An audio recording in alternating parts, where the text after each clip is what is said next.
song goes, winter, spring, summer, and fall. All you got to do is call, and I'll be there. Right? That's the like the famous line. Maybe not so famous anymore after talking to you guys, but it just talks about the reason I mentioned that was because that's how I remembered the seasons: winter, then spring, then summer, then fall. If you generally look at it, winter is kind of like the cold, damp, or the cold, uncomfortable season of life. Winter, spring, spring is kind of like new hope. You imagine flowers blooming, like growth, like coming out of a winter season. Like now it's like renewal, and then summer, it's like everything is good. Life is perfect. Life is great. It's hot, Mm-hmm. right? And then fall is you start to slow down again. And right now, like we're in Chicago, we're in the Midwest. It's fall, and we're coming off of a mild summer, and now it's starting to cool down. And I personally find myself in this state of reflection where you come off a summer and now it's like starting to slow down again, right? We're getting ready for Thanksgiving, Christmas, all like the seasons. I can tell you this guy's got something stirring in his mind right now. But I just share that so that everyone's kind of on the same page.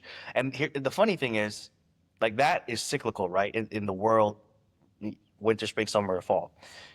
In life, I can be in a winter, you can be in a summer, and you can be in a fall right now. And I think that's such a great distinction to know because you got to remember if everything's going great in your life, that's awesome. But you don't know the season that somebody else is in. That's right. That's deep. Yeah. I like that. You got to go on with the song first. Right. But what are your thoughts on that, Brian? Man, I would co-sign with essentially everything that you said about the seasons. So, just looking it up, winter was associated with like a season of sadness for me. You know, because for whatever reason you experience that sadness and you just think about like cold, right? Yeah. Being lonely, such not having anybody to turn to type deal. So I think that everybody might be going through that kind of stuff, at points in their life, but hopefully not too long. And then you got the spring where, like you said, that new growth and whatnot starts coming around, and everything starts to unthaw. The negative emotions and such that you might have had about certain situations, they gradually they're still there, but they're starting to come to light. People start recognizing in summer, you can actually enjoy the company and whatnot that you're in. In fall, you get to actually see the success of everything that you planted. So in that, spring season where you were going about trying to grow up, whatever, you start seeing the fruits of your labor come that fall season where you actually can reap the harvest. Yeah. One thing that I keyed on with what you said thaw. I think that's such a great imagery. Right after a winter when everything's frozen and out here it's kind of like ugly and just kind of like all the same colors. Yeah. And then you start to think thaw and you're like, oh, the ice is slowly melting away. And it gives opportunity for beautiful colors to come out of the snow or ice. Yeah. Yeah, The opportunity, right? absolutely. And you realize that what looked dead really wasn't dead; it was just sleeping. Ooh, I like that, ooh. because sometimes us being imperfect creatures, sometimes we might be in a season of winter. Sometimes we see another person and we think, ah, man, they're dead inside or they're stagnant or whatever, but really they're having a tough time. They're in a state of hibernation and they need for that season in their life to be over so that they can start pushing again, Yeah, you know? absolutely. And I think that that's why having a group of people, really kind of helps you thaw out at times. Yeah. Because Right. when you're experiencing that season of loneliness and you feel like you don't have anybody to turn to, having somebody, you know, even if it's just one person that you can turn to, mom, dad, best friend from elementary school, whatever, that will reach out to you. Hey, how's it going? Sometimes that's all you need to be able to pull yourself out of that, dark place. Yep. So having those kind of people in your life, I love that. To piggyback off of that and that imagery that of thawing, it's like I'm frozen and I got you two next to me with like a hair dryer, Yeah. like trying to, unthaw me. Yeah. And that's such a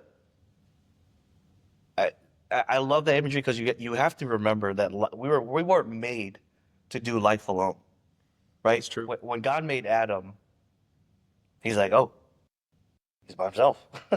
Yeah, I better give him a partner. that is correct. Absolutely. And he made us in such a way that not only do we need relationship, but we're worship-based creatures, you know? Mm. And if we don't seek the divine, if we don't seek God Almighty, we're gonna find the wrong thing to worship without realizing it, Mm. you know? So that's another aspect of relationship that we really need to keep in check, you know, because we might worship our other relationships versus our relationship with God. Yeah. Let's go on, dude. This is gonna be such a powerful episode. I can just feel it in my spirit. I think like there's something that God has brought us together today, right now, to speak on, and I'm just getting so excited because I'm like I know like someone listening to this needs to hear it. The word So, of God never comes back unfruitful. so I definitely want to visit the seasons again and come back to this because it's such a there's so many things to unpackage. But let's go on what you're just talking about right now. What you said, if you don't seek God in that relationship, you're going to seek out other relationships. Yeah. Let's go on that. Well, Elaborate. What specifically other relationships are you saying? well, it could be anything. You know what I mean? I mean, think of the word idol nowadays. It doesn't mean the same thing that it meant back in the Old Testament. Now you have American Idol. yeah, you have American idols. You have in Japan, Korea has a huge idol culture, right? And I'm not talking about little statues. I'm talking about people. Mhm. You know, it's like the pop culture. You know, they get on a stage and you have masses that are unknowingly, or maybe they do know, but unknowingly they're worshiping this group or they're worshiping this dancer or this singer, this performer. They're giving their praise or giving their heartfelt love. And then you have personal relationships, right? Mm. So, you know, if you could be codependent, right? You could need this other person, you know, whether it's a lover or it's a friend, Mm. or, you know, it could be your relationship with, you know, coffee or drugs, you know, with alcohol, you know, you could start abusing things, you know. Why not? Pornography, that's a huge one, yes. And then uh, if you're not grounded by the Lord, if you're not grounded in what your expectations of your relationship with God, then you will start cheating on him, you know, in other areas of your life. And uh, That was nasty. Yeah, that was nasty, man. yeah, Yeah. yeah. And I mean, there's plenty of examples, you know, across the Bible. You know, we like David, so we'll jump into David for just a quick example. You know, he was king for I want to say 30 years, right, at that point, and his relationship with God was on the rocks, you know, because it was very obvious through his fruit, through his actions, that he wasn't doing what he was supposed to be doing. You know, he was at war. The country was at war, and instead of him leading his people at the front, being the inspiration, being God's representative here on earth as a God appointed king, he stayed in the castle. And you know, when you got too much time on your hands and you're not applying yourself and you're not being a good steward of the time that God is giving you, then you start looking at other things. You start wanting other things. You know, it was all the concubines and the women that he had or could have had wasn't enough. Now he looked out the window and he wanted somebody else's sheep, Oh, right? So that's just an immediate example. Not real sheep, by the way, for all y'all. Oh yeah, You're yeah. like, yo, what? That's frowned upon in the Bible. All right. That's not okay either. Yeah. That's not okay. Yeah, God said way back in the day that was not to be a thing. Yeah, metaphorically. We're talking about his head general's wife, right? That's what we're talking about. man. Yeah. Oh man, what are your thoughts on that, Brian? Man, it's very deep. Yes. And I agree with everything that you just said. So, one thing that somebody had told me in the past was, you know, to be able to identify an idol, you got to look at like how much time you're dedicating to something. Ooh. So if You're constantly So scrolling good. through social media, and you're spending more time on social media than you spend with God. More than likely, that's an idol. If you're drinking and you're drinking more than what you spend time with God, that's an idol. And so on. The list just continues on. Well, let me ask you this, and I don't mean to cut you off. Um, can idols be a good thing? Ever? So I'm not sure. I'm not sure how to answer that question, to be honest. Not in Yeah. that terminology. Exactly.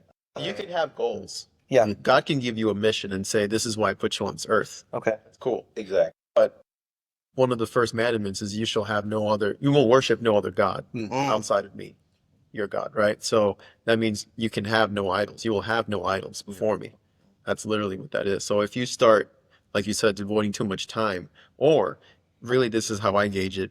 And if God asked you right now, let it go, and it hurts you, if you were just like, I don't want to, I think that's really a problem, because as we've stated before, everything is God's. We own nothing.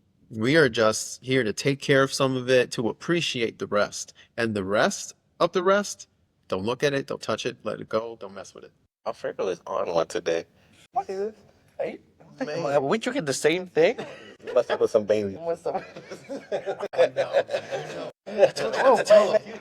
Not on camera, bro. Not on camera. Don't be exposing me like that. Man. Okay. Dude, Filthy. Mm. Yeah. Let's see, but I think that in the different seasons, we might be establishing different idols as well. Oh, yeah. Oh, go on For that. sure. Go on that. Man, so I don't know how exactly to expound upon, the winter time, because, in the season of sadness and such, all you're seeking out is a way to get out of, that season, right? And that's primarily what winter becomes. Yeah. It's like, this sucks. Yeah, I want to get the F out of here. exactly. Like, when it's winter here in Chicago, y'all know. Y'all from the South. Exactly. So when you come up here in my neighborhood, Man. with your short shorts and all that, like your tank tops, you don't need that. You put that away. You put that away in the wintertime. That goes in the back of the closet. Yeah. I'm telling You know what I'm saying? But yeah, go ahead. Winter. But then when you look at fall, and then you're able to bask in all the successes and whatnot that you had from, the rest of the year, essentially leading back up to that winter season. It's easy to, put your successes as an idol, in all honesty, because you think about it. I got this car. The first thing you said is, I got this car, as opposed to, I'm blessed with this car, type deal. So not being able to truly recognize where it is that your blessings are coming from. I think that comes along with, the different seasons that we experience in life, where in that wintertime, it's really easy for you to see, like, oh man, I really messed up here. In every other season where you might be successful, you want to attribute all those things to the things that you have done, as opposed to the places that God has put you. That's so good. That's so good. And I just want to make a distinction there. It's like we pay attention to our speech, right? Like, I don't know the exact scripture, but somewhere in the Bible it says, out of the abundance of the heart, the mouth speaks. So if you are speaking, I win, I'm successful, when you pay attention to your speech patterns, you get to see what's really in your heart. Because out of the abundance of the heart, the mouth speaks. So if you are speaking all this negativity, like, man, my life sucks, life just kicked me in the balls, my wife doesn't love me, my kids don't respect me, that's coming out of your mouth. So that's really what's in your heart. That's Right? it. Yeah, absolutely. Did I just say some scripture, y'all? Did I just drop some scripture? What? It's surprising. That was deep. But that's such a great distinction, and I love that you said that, because you have, like, in law enforcement, like, we're big on pattern recognition. We look at people like, this guy's about to run, and like, how could you tell? Well, you can see, like, look at his eyes. Yeah. You can see, like, he's positioning himself. He's building up to it. He's building up to it. His fists are kind of clenched, like he's gonna fight or flight. So it's gonna be one of the two. So, like, it's like people are like, oh my God, how did you know that? Well, if you pay attention to the little details, you can see what he was about to do. And the same exact thing, you take that same concept and you apply it to us. What do you got? Like, what's coming out of my mouth? What am I doing every single day? Like, how can you say that I believe in God and I have faith and this, but then you're at home and you're wallowing in your doo doo, in your doo doo, That's legit. right? Right. No, that is legit. I believe in God. When you're at home by yourself, you're like you're what? Watching porn. Yeah. You're playing endless video games. Yeah. Like kind of like totally unplugging, not paying attention to your kids, not paying attention to your wife. Oh, but I'm a believer. Yeah. You know? You know, and that's the way that you go about de-stressing as opposed to being able to do what's biblical. Mm. You know what I mean? And I guess that's where the idol kind of comes in. And it's tough, being able to actually recognize your idol. So actually being intentional about your time and truly like looking at the things that you do, just the patterns of life, being able to recognize what is it that might be an idol that is blocking me from being able to be closer to God, closer to my family, whatever. Mm. And Yeah. sometimes, it is your family that ends up being an idol. Oh. You get so consumed with being able to do the things for your family that you completely forget about, I'm supposed to be teaching them how to be, a better Christian, a better person, whatever. And we just get caught up with that kind of stuff. So Yeah. Absolutely. As Christians, you always hear it's God first, then your wife, mm-hmm. then your kids, you know. And at least I'm guilty of this. Sometimes I put my wife first, Mm-hmm. and so sometimes God has to check me, Yeah. and remind me, hey, you need to take care of business. Yeah. All right. You need to talk to me first, then you talk to her, Yeah. and I appreciate you saying that, man, anyways, because like, dude, I'm the same way. yeah, I think a lot of men, and I mean, obviously we know this is being recorded, this is going to be shared to the world. So I commend both of you for just sharing your hearts and being open and vulnerable and just it's not easy to say this in front of other men and to share this with the world where potentially hundreds of thousands of millions of people are going to hear. yeah. So, I just wanted to quickly, say thank you to both of you because that was such a good. I'm glad you did share that because right away for me, I'm like, yeah, I do that too, bro. Yeah. But it's needed, Mm, because some people might think that, oh man, I'm the only person that goes through this kind of stuff. It's like, no, you're not alone. mm. And that's what ends up leading people to be in that season of winter. Yep. And, Yep. a prolonged season of winter. You know what I mean? So, And then the enemy whispers in your ear and tells you yeah. you're alone. Yeah. You're the only one messing up. Yeah, you are a You're horrible person. you can't you're a horrible person. You can't go back. You don't belong there. Yeah, you can. They're gonna, make fun of you. They're gonna judge you. You know what I mean? And that's another reason why I think it's so important that we're so open about our flaws is because we're not perfect. And that's why we come to the hospital. That's why we come to the healer. That's exactly why we're here. That's exactly why we're speaking right now. Is because God's given us a little, and so we want to try and pass that on. Man, so I'm really glad that you said that because I was thinking about one of the parables that was utilized in the Bible where it's talking about, one person being given one talent, one person being given 2 talents, and then one person given, 5 talents, whatever. And the people that had more than one, they went off and actually did stuff with those talents to go about increasing their kingdom or God's kingdom, really. But the person that only had one, tried to hold on to it. I think that a lot of times that's what we end up falling into the pattern of. We're usually that person with the one talent, where, this is my wife, this is my family, I have to hold on to them, as opposed to being able to develop them into the things that, God has destined for them. You're holding on to that talent that I don't want to let this go. But then you think about it, the person that only had that one talent, God ended up taking everything from him, Yeah. Yeah. So the thing that you try to covet, essentially, is the very thing that could be taken away from you for Oh, trying to covet it. Yep.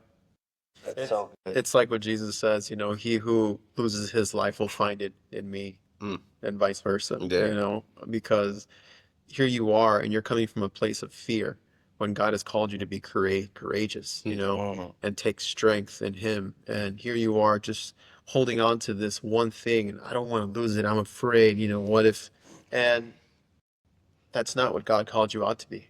Yeah. If he's given you a talent, he's called you to cultivate it, to grow it, to use it for his glory. Oh, man. In all honesty, we could sit on this topic like all. We could.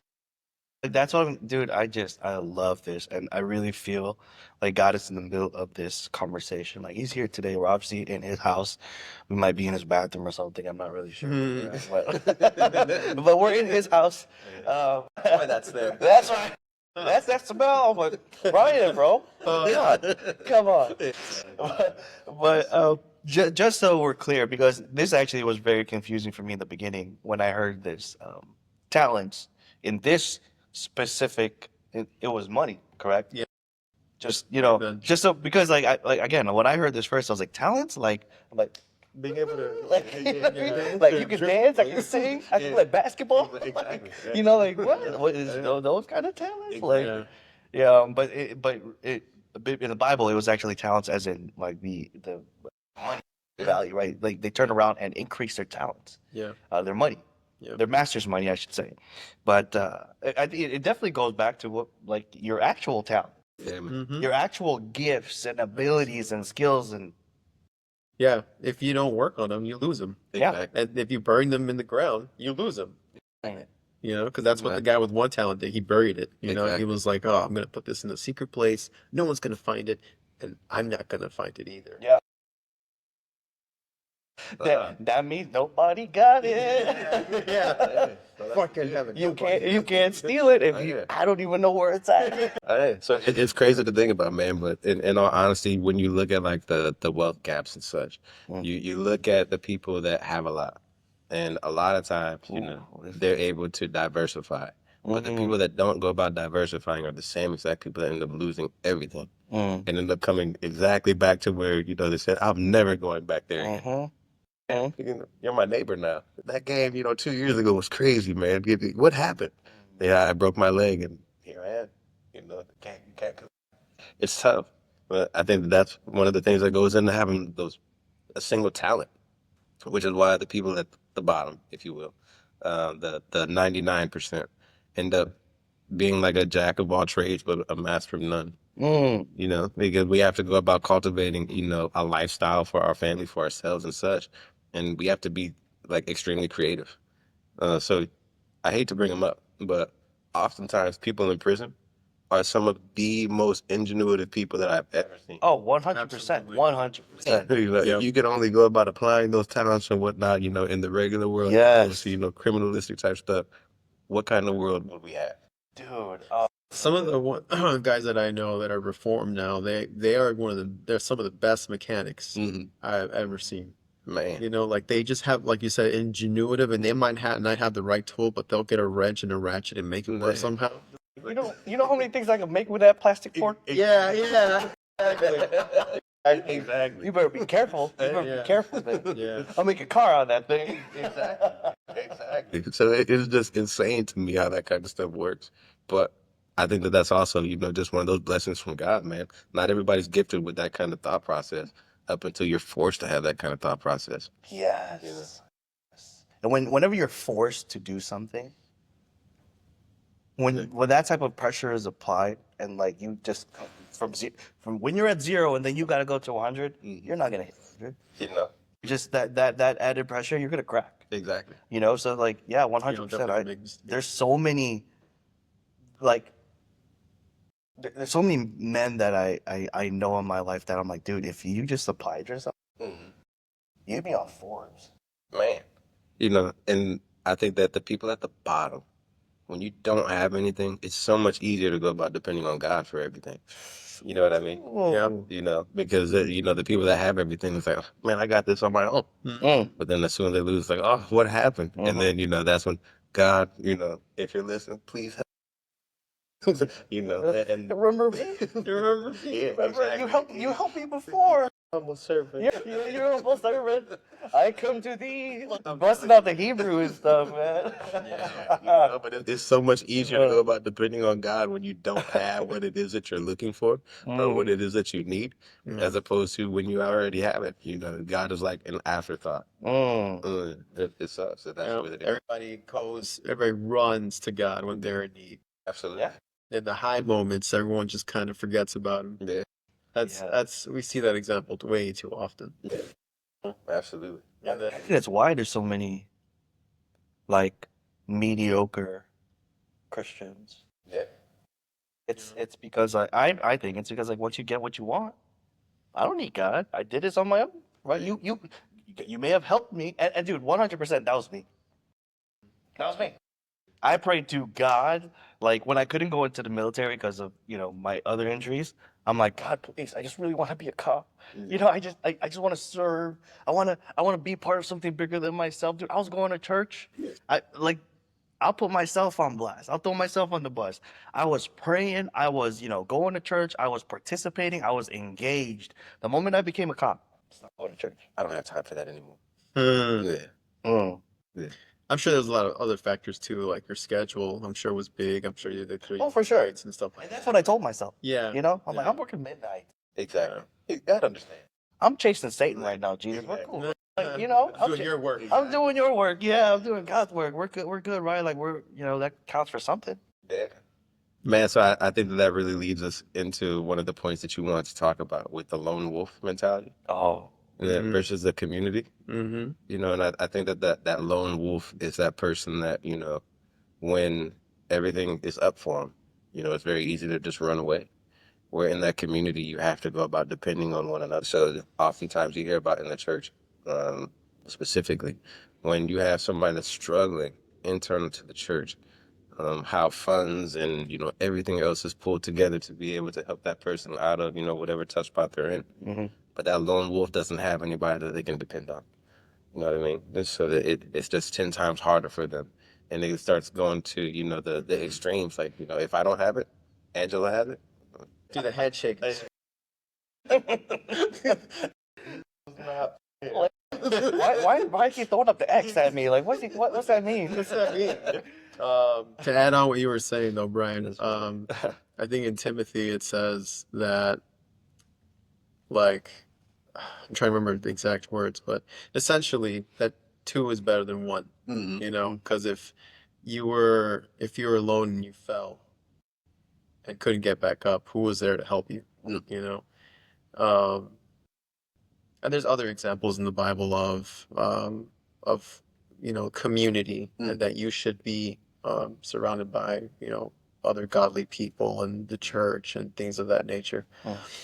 Man. But we're not designed to function alone. We're not designed to try and stand off ourselves against the world, because that's where sometimes a lot of fear comes from, right?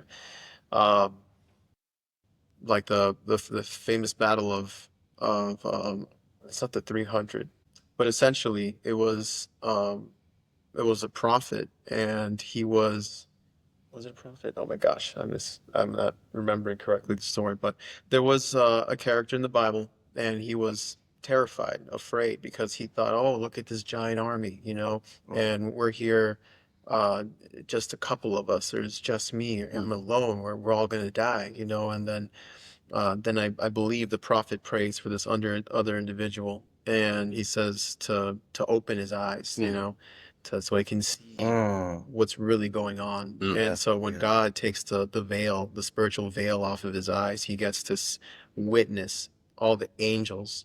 So there was an army in front of him, but there was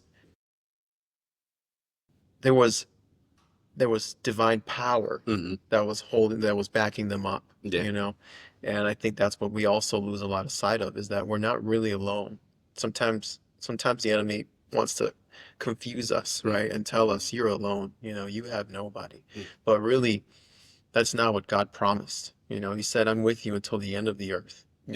He says, my spirit will be with you. you know um, and those are all promises. They're not it's not a contract where it's you do this and I'll do that. No, it's done. Exactly. Man, but at times being in community is like very confusing for me as well. Because I forget what the numbers were specifically in the Bible, but you had one of the prophets. I can't remember the name off the top of my head right now. But he was supposed to be leading, Israel into battle. And it was like a massive army. We'll just say 1 million people in the other army. God said, assemble your army and get ready to go fight them. So this prophet went and got, let's say 300,000 people. Hey, too many people. Take it down a little bit. Say, all right, all you guys, you're gone. Go back home. Now you're down to 30,000. Nope, still too many people. It's go down even further. And that's where we get to that number 300. It's like, God, how am I supposed to fight 1,000,000 people with 300 people? It's like, trust me, I got you. Don't worry about it. But you sent Brian and Alfredo home, Exactly. and you took all the plastic for it. Exactly. Yeah, exactly. You Yeah. know, and I guess that's where we really have to be able to rely on what it is that God is telling us, and really be able to just discern, where that word is coming from.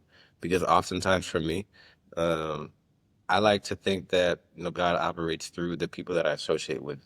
But at the same time, you have to be able to judge the character of the individual that you're taking the advice from. So somebody told me in the past, hey, don't take advice from somebody that you wouldn't be willing to trade lives with. Yes. Yeah. That's a good one. Yeah. When you're going into a situation that it looks hectic, and that person's, hey, why don't you just shoot him? I was like, wait, what?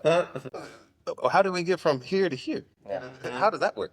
But then you have somebody else, hey, why don't you just have the conversation with them? See what's actually going on. Be able to decide like what the next best action would be. You have those kind of people in your corners, and you have to be able to decide like which one is it that I want to associate with on the more frequent basis. But what I find is that oftentimes you go to the person that you already know the answer, but you go to the person that is going to give you the answer that you want, right? So, hey, Angelo, man, I'm really having a tough time right now. Um, my wife, we're struggling. And it's like, well, I mean, you could always just go to a strip club, you know what I mean? Sample, all the other women that are there, and go to the people that are going to be giving you the answer that you want, oftentimes. Yeah. Until you can't go to them. And then you have to go to the person that's going to give you the real answer. You know what I mean? Because oftentimes, when I want a legit answer, I won't come to, my brothers or my sisters because I know all they're going to end up doing is, yeah, you were right in that situation. Like, if I go to my mom every single time, it's like, oh, yeah, you messed up. All right, how do I fix it? But being able to have the people around you that are going to be able to tell you when you're right and when you're wrong and actually legitimately build up your character from that spot that you were in, it's key. And I think that's part of that, having that community around you. Because what verse was it? Hebrews 10:24. I don't have the whole thing, but it says we spur one another. So we spur one another to go about taking the correct actions or the wrong actions. You know what I mean? And that's where the community kind of comes into play. You think about the city of Chicago, how, well, back in the 70s, 80s, and such, it got very hectic, just with race relations and such. Gangs started forming and all that other craziness. And then you look at the situation for what it is now, where you have a lot of kids that are misguided and such, and they don't have that sense of community. They say that they have a community. They claim the blocks and whatnot that they're from, but it's not really a community because what community do you know of that would end up sending you out to die? Yeah. For what? Just because somebody else is from a different street than you are. Yeah. Or a different color. Well, yeah, it makes no sense to me. Yeah. But being able to actually have the right community, establish yourself in a community that actually cares about you and such, is where I think that the community of just being a follower of Christ ends up coming in, man. And I remember a time of lacking that, you know what I mean? And then feeling like I was the only one. It's like I was extremely aggressive during that time period. You know what I mean? Because I felt like this is the only way I'm going to be able to hold on to everything that I got. I have to be aggressive in order to hold on to everything that I have. And then you get involved with the Christian community and such, and they're like, no, you don't need to hold on to everything. You let go of everything. And then you'll see that the things that you were valuing before, they don't really mean anything. They're just items. Peace, Ted. Peace it up. That was good. That was real good. I've always heard, going back to your advice moment, that advice is always something that you ask for when you already know the answer. Mhm. And I think sometimes, most of the time, I believe that to be true. Because sometimes I'm wrestling with that idea, Mhm. or maybe an action that I have to take, and I say, man, this is gonna piss off people, or this is gonna hurt someone, right? So I go to people that I trust that are not just going to tell me yes or not just going to tell me no, but will be, okay, what are the what's the context? You know, what are the facts? And give me what they truly believe would be the best, you know, advice. And most of the time, they just tell me what I already knew. You know, they're just like, yeah, I think you should do this one. It's harder, but that's what you need to do. And I'm just like, man, why? I don't really want to do that. I didn't want to do that one, right? Yeah. But at the same time, you know, you always have that nudging in the back of your head, or maybe it's the Holy Spirit, I don't know. But you already knew what you had to do. You knew what was correct. Right. And uh, to add on also to your 300 story, that God always has a master plan, right? And He wants to take out the insecurities in your life, and He wants to take out anything that's going to hurt you later down the line, right? And it doesn't look like a big deal now, but that will grow and that will progress and that will become some sort of roadblock in your life, or it'll be like, you know, the little stone, little pebble in your shoe, right? Um, like you said, it went from, you know, 300,000, and you know they stopped by to get water at a stream or a river, whatever it was, and then God gave us, like, you know, sometimes God works with signs, and He said, okay, observe everybody as they drink water, and if they put both their knees on the ground, tell them to go home. Why? Because that means they're not at the ready. That means that they let their guard down too often.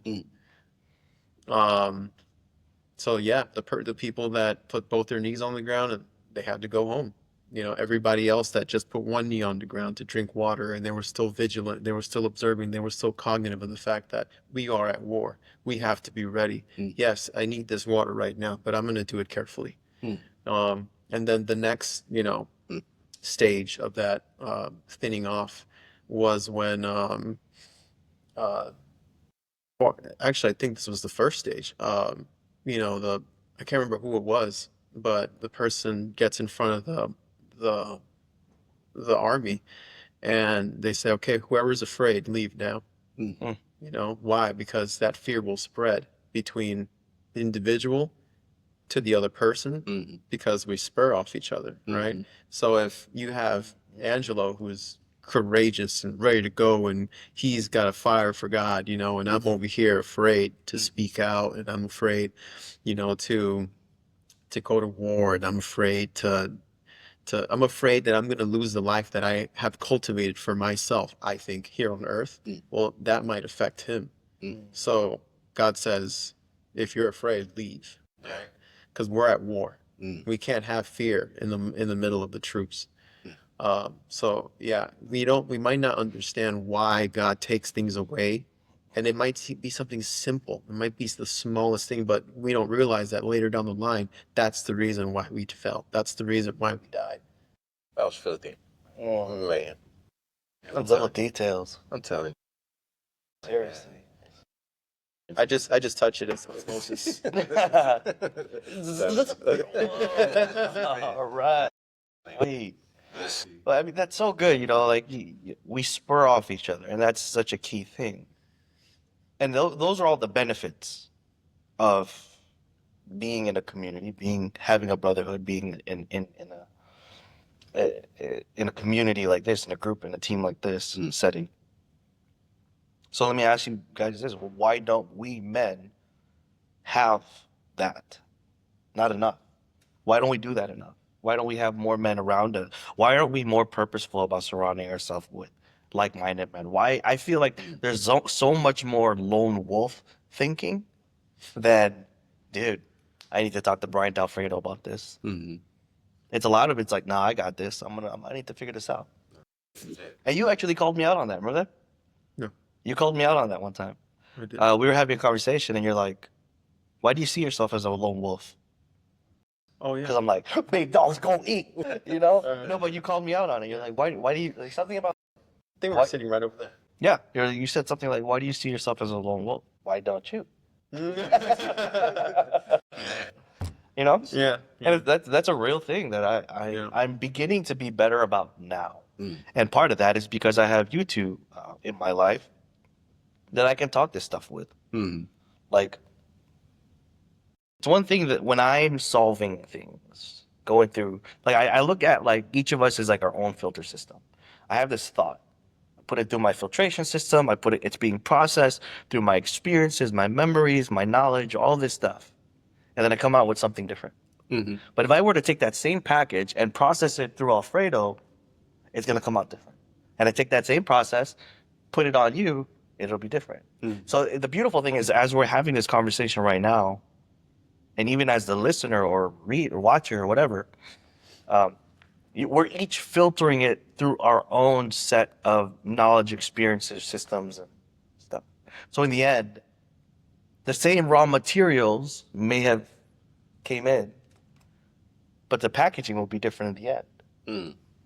Mm. But the beautiful thing is, when we have this, we can each compare different packages. Mm. Like, oh, I didn't pick that up when you said that. That was really good. Oh, you know what? Hey, look what I got. Mm. Oh, I like that. Like, I didn't even see. Oh man, dude. Yeah, man. You know, so like, I'm seeing that now, and thus the reason why I'm being more open and vulnerable and um, in this season of my life. But prior to me really opening up my eyes to that, I was more of like, hey, I got this. Yeah. I think it's so much easier to be like that, though, in all honesty. True. Yeah. Because when you don't have the community around you that you can go about being vulnerable with, you start worrying about, everything that you say, how they're going to end up using it against you and such. Yeah. Just Yeah. because throughout life we learned, people will try to take advantage of Yes. your weaknesses. Yes. So why should I expose myself? That's why men don't really have, genuine relationships outside of, a select few. I think that that's the issue. Just by the way that we came up, it's just natural for us to fall into that lone wolf mindset because at times, I really don't want to burden these people with, my issues. So let me not tell them this because maybe they might judge me.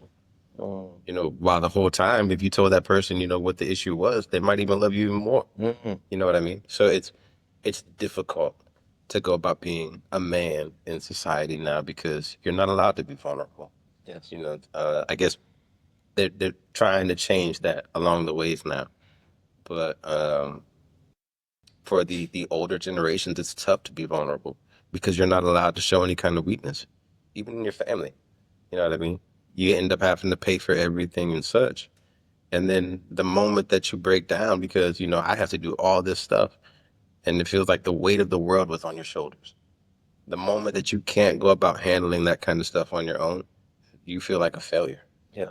And then who do you talk to about that? And can you talk to your spouse about it? How would they receive that? How would your friends receive it and such? So you're just extremely careful with the people that you go about letting know what the personal details of your life are because you don't want to be judged, even though they might be able to give you a potential solution. It's tough. Yeah. Yeah, I kind of think of it as, as men, as warriors. I kind of see it the same way that countries also form alliances. You know what I mean? Countries, what do they want? They want power. You know, why they want it? Maybe they want it for the people. Maybe they want it for the status, whatever. But they want power.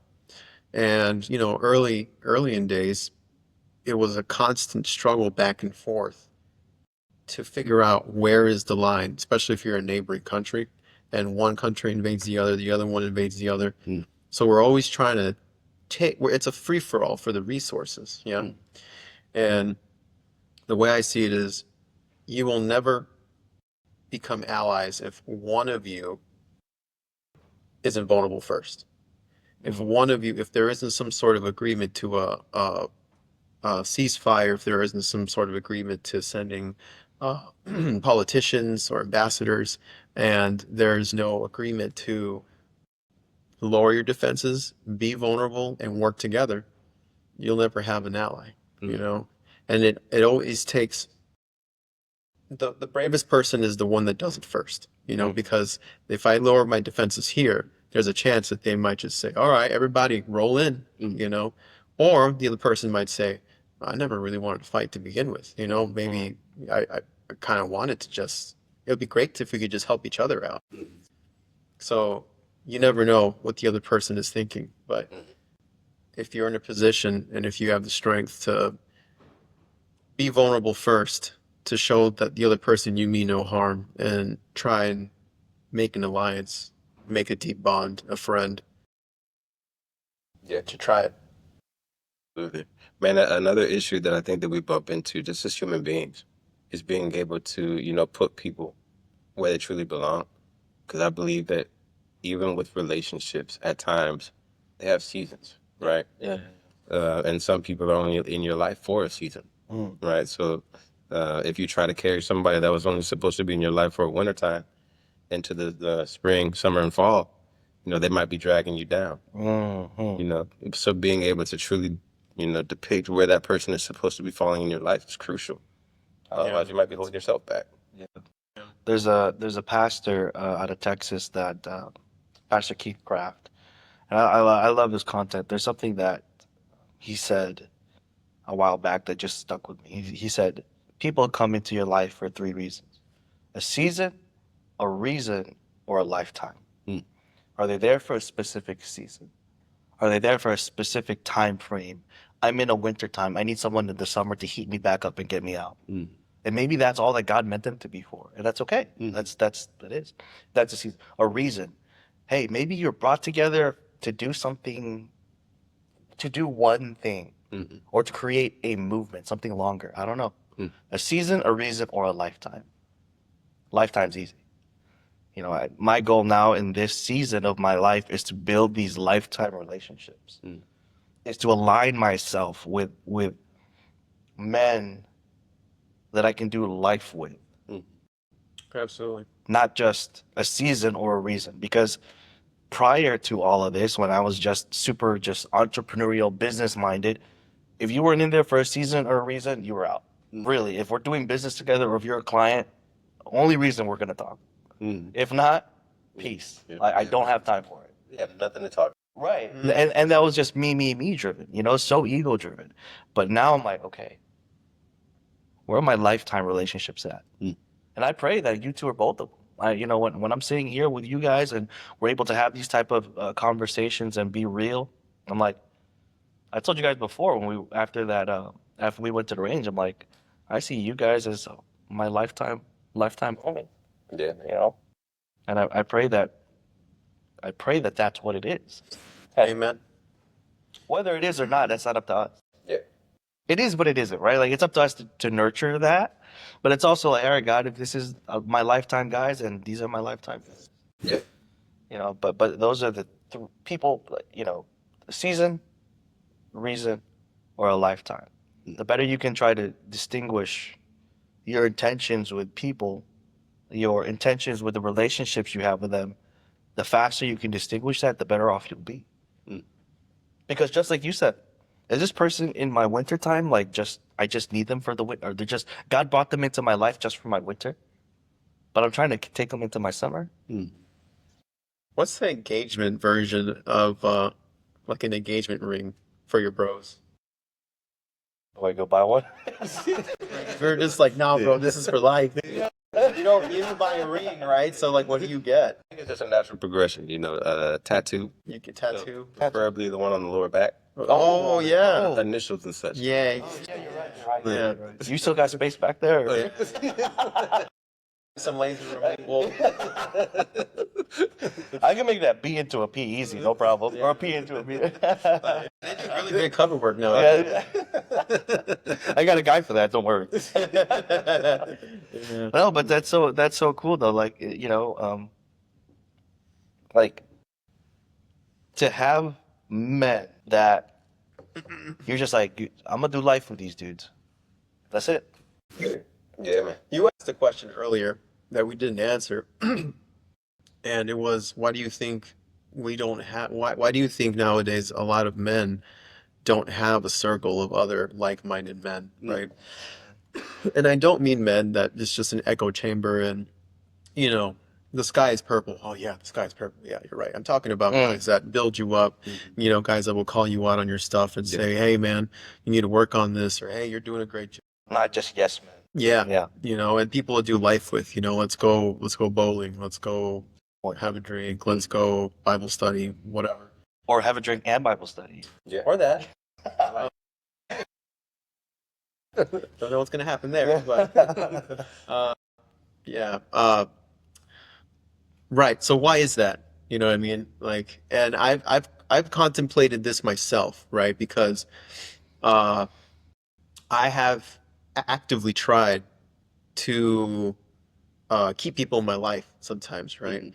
And I think to myself, oh, this person is, they're successful, or they're just fun to be around, Mhm. or whatever, XYZ. There's something that I think would that I like to be around. Mhm. So they, I don't know how to say this. They're not interested, right? It sounds like we're trying to date or something, but Yeah. it's like they're They don't put forth the same effort. right, and if it's not putting in the same effort, it's just deliberately like, I don't really go out, Yep. I don't really hang out, I don't, Yeah. I'm busy, or I'm not into dudes. It's crazy because, how else do you build up those relationships? You know what I mean? Yeah. And if you don't make time, if you don't put an effort, if you don't show some sort of interest in having some sort of wolf pack or some sort of, round table, you know what I mean? You'll never have one, And it's not that I'm like, oh, I want it, you know what I mean? It's just a matter of, hey, like the guys are doing this, why don't you come hang out? Okay, I gotta go eat waffles at home, or whatever. But I don't know what that is, My wife, I've talked to my wife about this, and then she's like, yeah, you just come on too strong.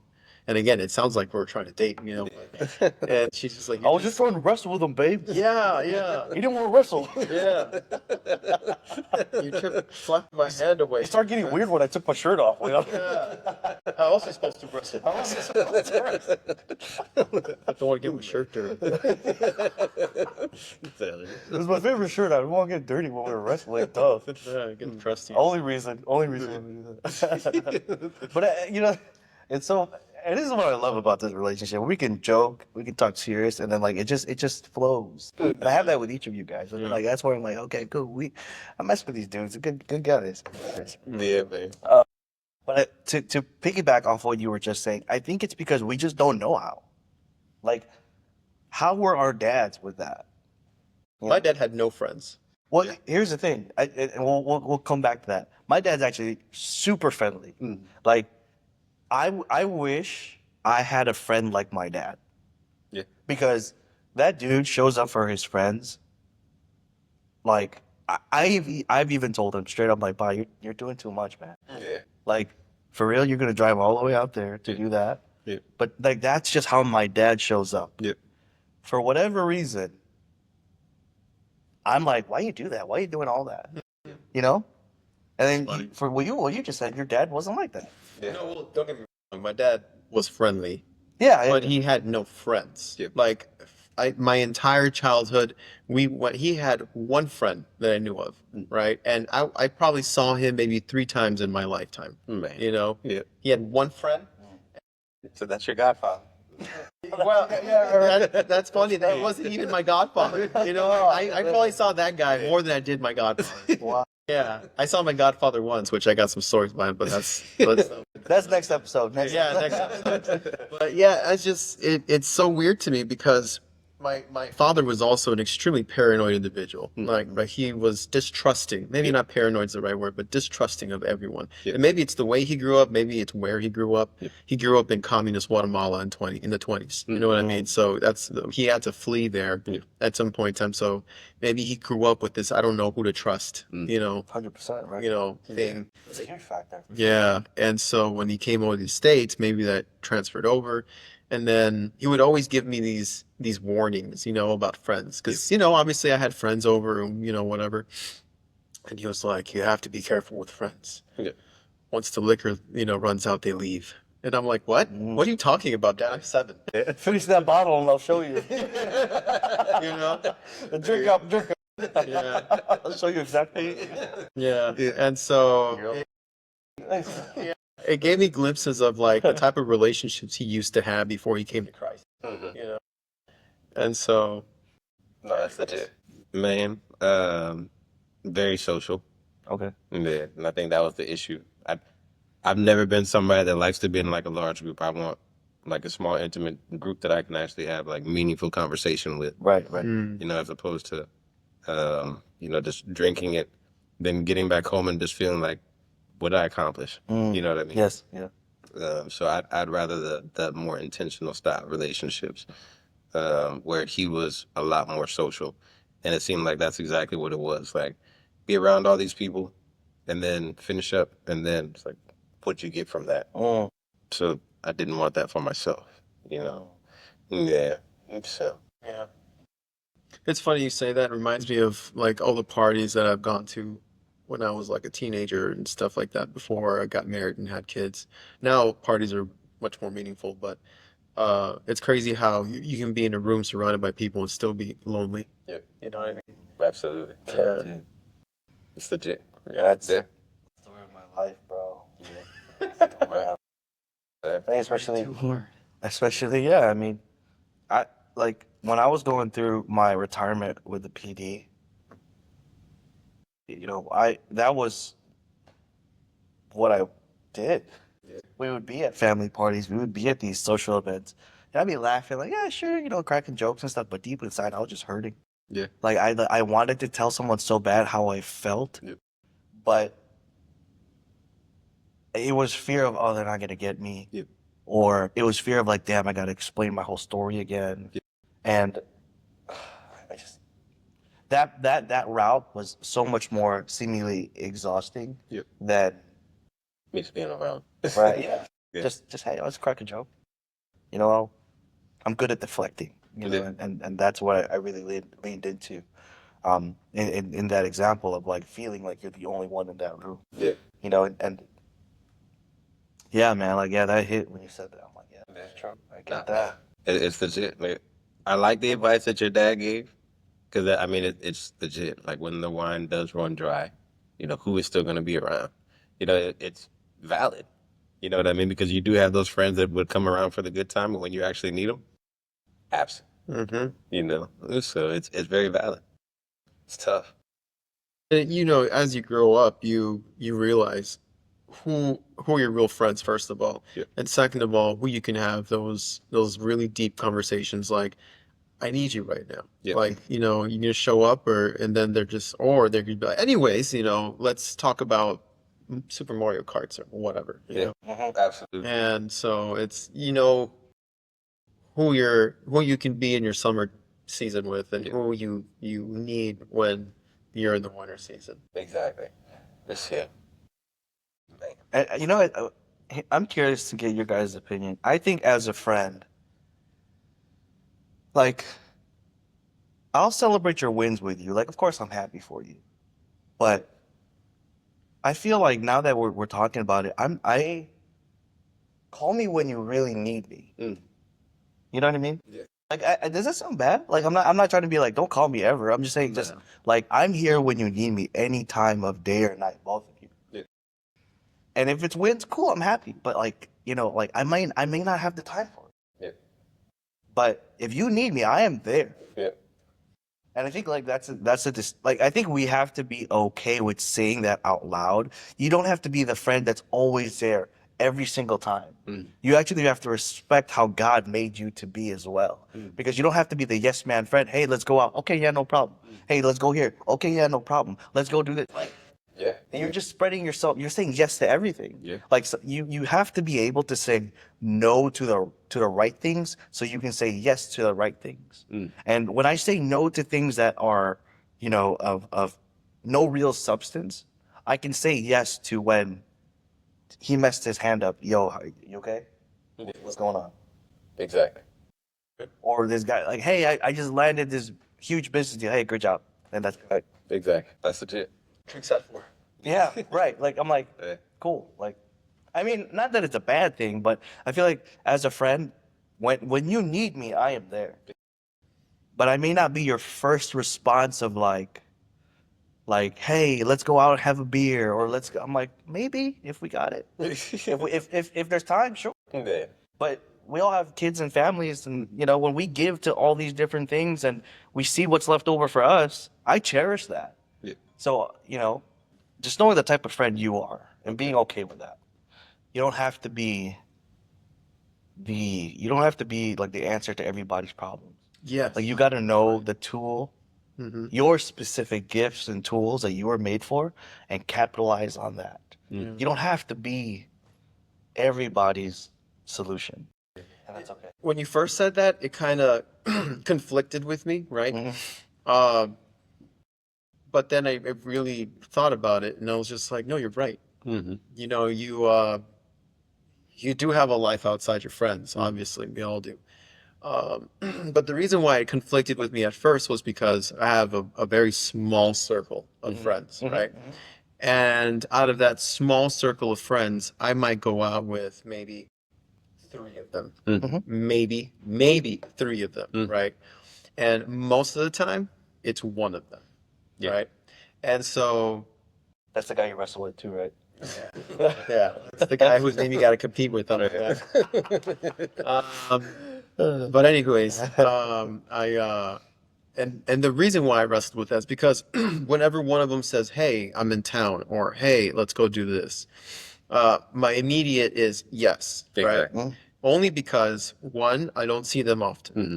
Two, they're so close to me that whatever they're about, I'm about. Yeah. And yeah, so those are my main reasons. But at the same time, um, it's not. I thankfully I'm not in a position in my life where I'm too busy, right? Like I I can move things around, or maybe I can negotiate and say, well, I can't show up at this time. How about later? Or can we reschedule or rain check, what have you?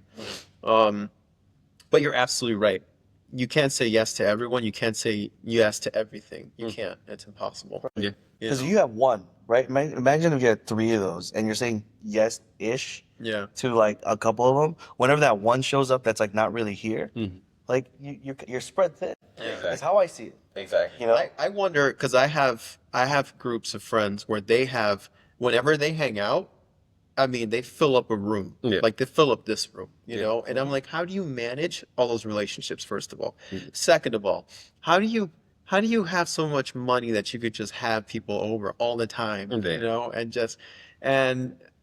and I'm like, you're always you're always the best man, or you're always the maid of honor at all the weddings. You know, you're always got baby showers and birthdays and 4th of July and Thanksgivings. You know, you got like for Thanksgivings, you have 10 Friendsgivings that you have to attend. How?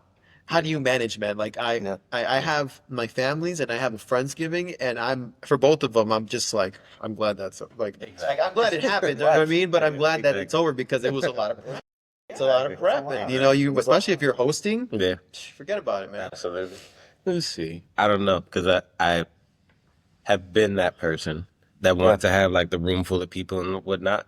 And then at the end of the day, it's like, man, everybody just came over. They drank all the liquor. They ate all the food. And then, only a couple people stuck around like after everything was gone, to help clean up.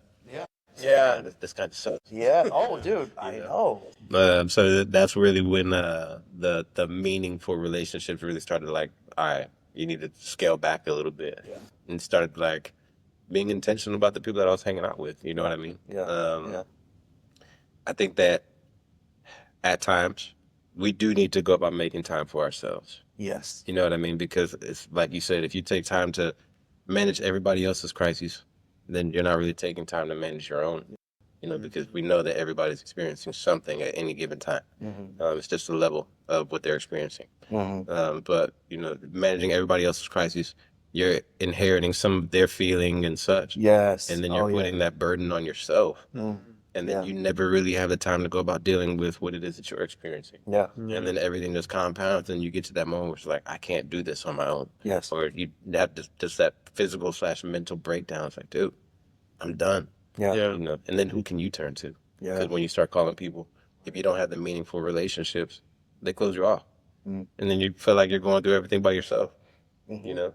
Right. And that's a quick way to just go down that rabbit hole of like, no one gets me. Yeah, I am different. I am, you know, it's like, absolutely. yeah, there's, I forgot who said it, but they're like, there's two ways, you know, everyone thinks like I'm an introvert or I'm an extrovert. And I've read all these different books and different ways of like distinguishing either one. Obviously, we're a mix of both, like kind of like different uh, ratios of each. You kind of lean more towards one primary and secondary. But the best way it was ever explained to me, and the one that really resonates with me, is like if you are an introvert, it's how you recharge, how you recharge your energy. If you're an introvert, you recharge by yourself. If you're an extrovert, you're recharged with a lot of people around you. So like some of these really big social butterflies that need these big crowds and stuff, it's because that's how they're recharging. And then when I understood that, I'm like, dude, I feel like people always think I'm an extrovert because I can, you know, make jokes and kind of, you know, be open or whatever, like and I crack whatever, crack jokes and be friendly. But I actually am an introvert because I recharge on my own. Exactly. You know, like The that's my alone time is, you know, decompression. yeah. I kind of process what I went through throughout the day, or even like I just don't do anything and I just smoke a cigar or I sit outside. And those alone times and recharging is I believe when I can like, all right, God, I know it's been a busy day. I know a lot of things have been taking my attention. Did I miss something you were trying to tell me today? Exactly. You know, and that's how I recharge. It's like I really am more intentional about going back to God. Yeah. You know, and having that alone time. And even, you know, I'm so blessed to have a wife that understands that now. Like before I didn't communicate with her that how important my alone time was. I was saying yes to everything. Yeah. And when I explained to her, like, babe, like I I don't do alone time because I'm trying to get away from anybody. I'm not trying to get away from you. I just need it for me. So you're not doing anything wrong. Yeah. I just need this for me. Yeah. And then, you know, when we finally had that conversation, she's like, "Hey, go have a cigar, go do your thing." Yeah. And I'm like, "Okay." Yeah, man. You know, not being able to communicate those kinds of things, I think it's kind of setting up our families. Because I know one of the topics was supposed to be legacy, man, and That's a big one. not being able to, you know, show emotion and such. Mm-hmm. Your kids are gonna grow up saying, you know, my dad never showed any kind of emotion, so that's exactly how I'm supposed to be. Yeah. You know, my mom was the very loving person. And, you know, everything that I've heard about relationships says that you either go for the person that your mom or dad was or wasn't. Yeah. You know, so you're looking for somebody that is very sensitive, but then you got to understand what comes along with that. You know, you want the person that's very sensitive, but they're going to be crying all the time. You know, whatever. So not being able to handle those kind of things, and that it's a trickle down effect. So everything that you do or don't do is going to impact your kids. So, you know, being able to set up the right, you know, ratio, I guess, if you want to call it, of being able to be caring, but then being able to set aside aside that time that you can just go about reflecting, like you said, with God. Yeah. You know, it's crucial. Yeah. Otherwise, you're essentially telling your kids like it's not okay for you to ever have any alone time to be able to just think about what it is that you experience. Yeah. Yeah. You know, you always have to be surrounded by people in order to, you know, be able to get things done. Yeah. And your kid might end up being that introvert Right. that needs to take that time to just process. Yeah. It's tough. And they need to know it's okay. Yeah. You know, Exactly. it's okay. Like you're in this season of your life. Yeah. Right? Like that's okay. Exactly. Exactly. It's all good, man. And really, that's the only real legacy we'll leave, right? Is our children. You know, I mean, that's I guess arguable, right, for people that have created these empires, right? People that have created this small, you know, family business, and now they're a big pharmaceutical company. You know, maybe that was the legacy that they wanted, but I think really the legacy that God wanted us to hand down was from us to our children, Right. you know, Mm. and Yeah. to instruct his word in the walls of their hearts. Yeah. Absolutely. Man, so I wanted to bring something up to you all. Just the influence that the different genders have, right? So, yes, a man is supposed to be, you know, the leader and such of the house and such. But you really think about the influence that a woman has over their household. It's huge. Oh, huge. You know, Huge. Of course. We talk about dudes all the time because that's like that's our Yeah. target demographic, right? Exactly. That's who we are. Yeah. But that doesn't take away on the influence of Man, even biblically, you think about all the men that fell to women. yeah. You know, Samson having his hair cut by Delilah. You know, I heard she has a mean face. Hey, you know, Oh, just taper the back a little bit. Yeah. Keep it tight. yeah, man. David after Bathsheba and such. You know what I mean? But Mhm. it's just tough. I think that in seasons of life, you go about going after things that you might be neglected in other areas with, Mm. right? So when you start falling to the temptation of lust Mhm. for another woman, you might be experiencing a disconnection from your spouse, from your girlfriend, whatever it might be. So you're looking for that connection that you might be lacking from your spouse, even though it's just a small portion of what it is that they do for you, Mm. right? So I want somebody that can cook for me. And so you go out and you meet somebody, oh yeah, I cook every day. Mm. But then you find out that they don't clean their feet. We officially answered Operation Redwood after dark. You didn't wash your feet. You made my pancakes with the crusty feet. She make the greatest mashed potatoes but her feet. No. Just talking back up. I'll call you Nuba right now. Oh my gosh, bro, that was hilarious. I was like, oh my god, I don't know if I can hold this laugh in. Oh, dude, there's no holding. That was good. Oh, that was Yeah, so man. good, man. Oh. But you know, in those kind of situations, that's when you end up encountering the exact thing that you are lacking, right? Yeah. And it seems like the devil is always in the details. You find that one person that can go about filling this little niche, but then they're missing everything else that you need, or that you would mark off as a criteria, just because whatever they're experiencing, whatever. It's just interesting that's exactly the timing that you go about meeting those kind of people. Yeah. Well, you only need to crack a window to give the enemy a way in. You don't have to open the door. You just need to crack. You just need to leave it ajar. Oh, that's so good. Yeah, but it's true. True. Especially when you feel like you're in pain for whatever that is. And that's all that's replaying in your head, and that's in the moment that you see that in someone else. You're like, "Oh, that's nice." Absolutely. So, But it's yeah. not just women; it's jobs and all that stuff too. Everything. Everything. You know. Yeah. Going back to your the influence of a woman, right? And how it could be a bad thing, but really how God intended it to be a great thing. For us to work together. Scripture says that he who found a wife has found grace, right, or favor in the Lord's eyes. And I know a lot of women get upset at the fact that um, God calls women's helpers, right? Helpers of men. But really it's because they don't understand the depth of what God means by helper, right?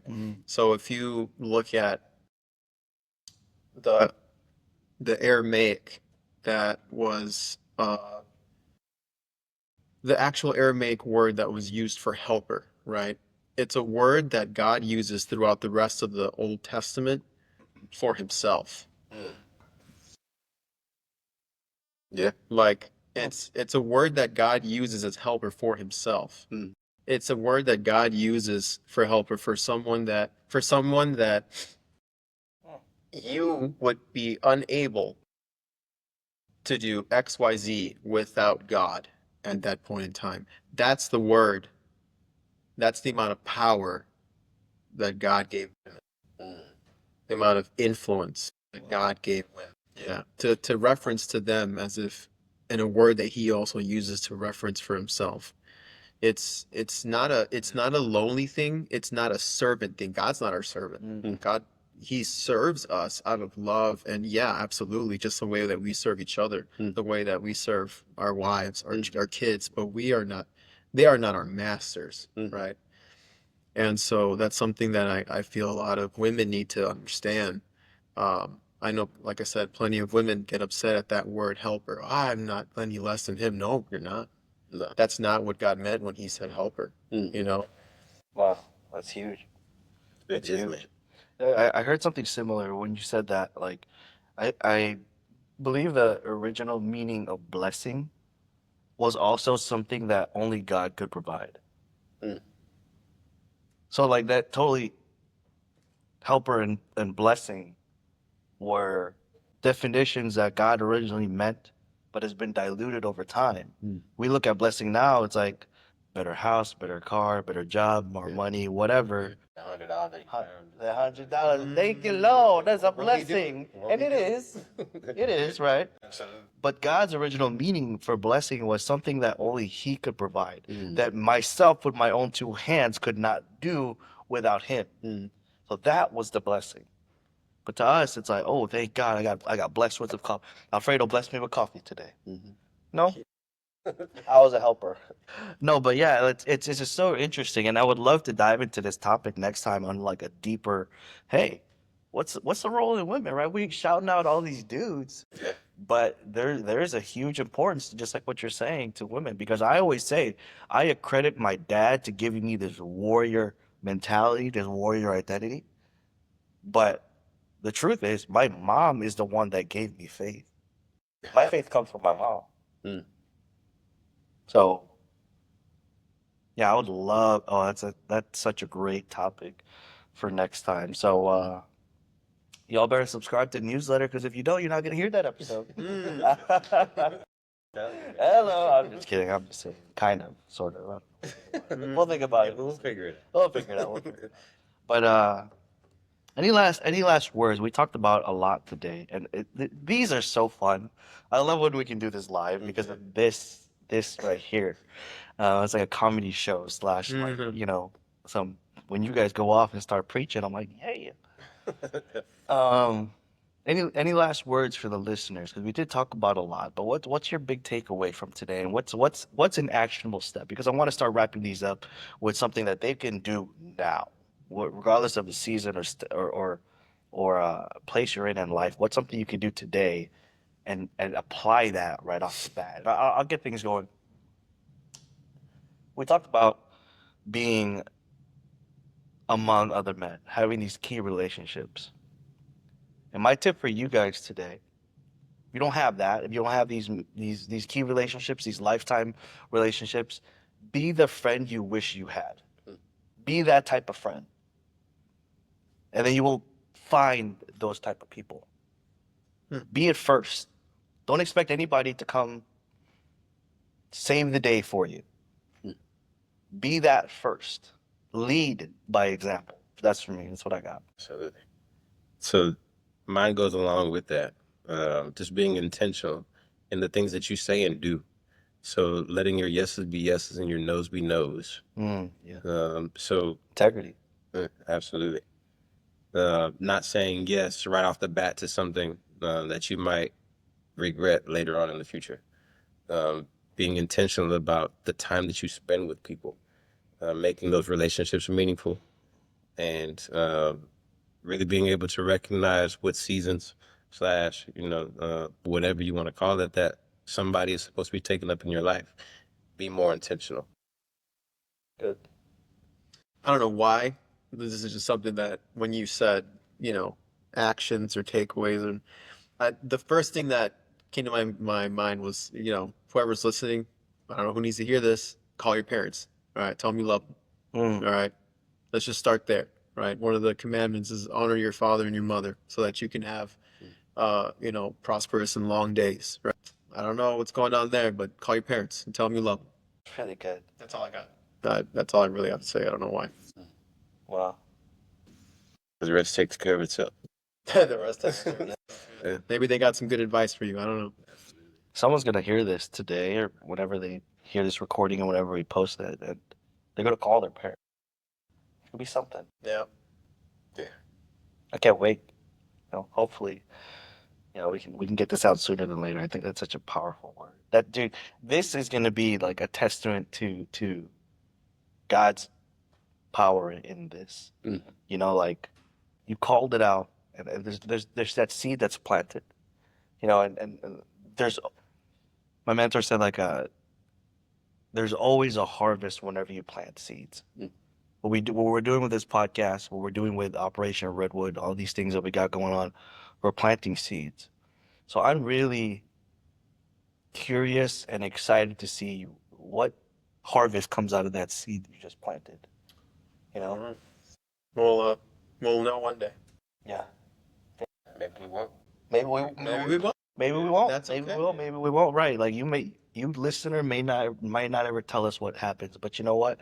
We're just gonna continue planting seeds, and that's just such a. I think that timing was perfect. So, thank you, boys. Thank you, men. Thanks for having us.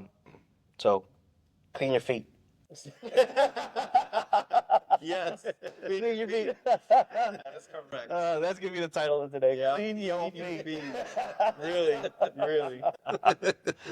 No, I appreciate you guys. Thank you guys for tuning in, and we will see you guys next week. Redwood out. Later.